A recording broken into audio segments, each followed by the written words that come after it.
FFG Mom, and this week for our do-it-yourself project we are making sun catchers using pony beads.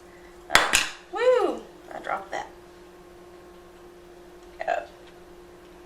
Okay, I'm going to show you a list of what you need.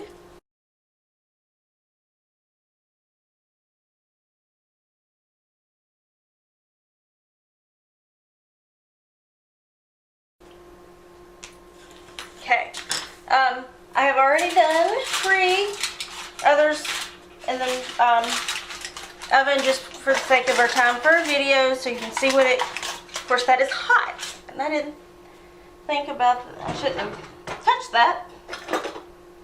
That'll be alright. Okay, let's see here. I used a knife to get some off them. I use quick release foil. So, like it comes off easy from the metal cookie cutter. And just take a knife and kind of loosen it up around the edges. Just be careful you don't burn your fingers because it is warm. There's one out. And all I did was put the metal cookie, you're going to use a metal cookie cutter and do whatever shapes, colors, whatever you choose. This one's being super schnippledy about coming out.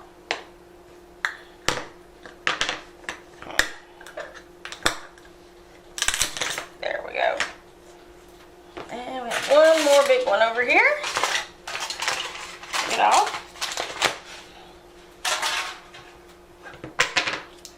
And as you can tell the way I'm touching it, yes, these are all hot. Just came from a very warm oven. Okay. As you can see, I have different patterns on them. You're just going to use your pony beads. And I did the pattern, used the metal cookie cutter, put it on top of the foil, and then we did our design, or whatever colors you're going to choose to use. Then we put our string on them so they can hang. Just use fishing line, you can use beading, string, you know, I guess it'd be string or line, I'm not really sure what you want to call this. But when you're making your patterns, let's see, you're going to try to leave a little hole in there. It's going to be hard to see that little hole on the camera, but just take your line and feed it through.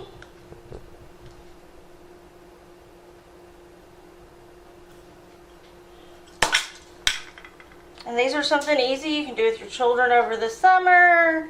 With the sun coming in, hang them, you know, in front of your windows in your kitchen. Maybe by your back door. Just whatever you. Give it a good knot.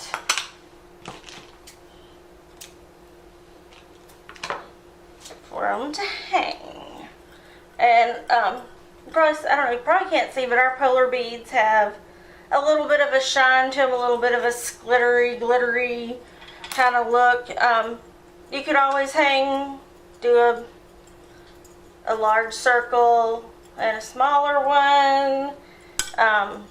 Depending on what you want to do. Once they melt, they're pretty hard. The one I showed you first is one I'd done earlier. And it's very, you can tell it's nice and thick.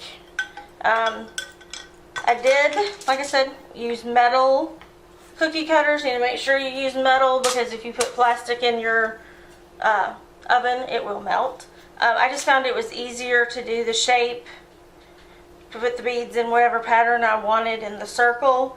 It just made it easier. I have flowers that you know, anything that you use to make cookies, you can try to freehand it, but if it's in the metal, you have a little bit more stability with your beads. And that will be all for this time. We'll see you next time.